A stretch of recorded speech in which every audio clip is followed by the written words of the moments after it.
सुट्टी असेल तेव्हा किंवा पाऊस येत असेल तर आपल्याला काहीतरी चटपटीत खावंसं वाटतं. कोबी, काकडी, टोमॅटो, शिमला मिरची, कांदा बारीक कापून घेतला आणि थोडंसं तेल आणि मीठ टाकून गरम करून घेतलं.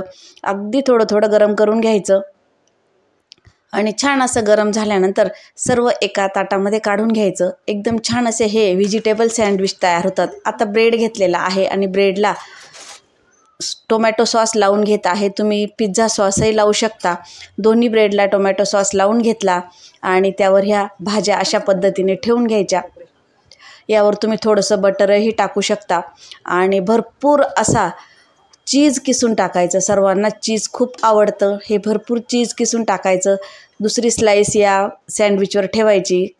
तवा गरम करायचा आणि भरपूर बटर, तूप काहीही टाकू शकता आणि दोन्ही बाजूने मस्त असं क्रिस्पी शेकून घ्यायचं आणि कट करायचं. एकदम हेल्दी आणि चविष्ट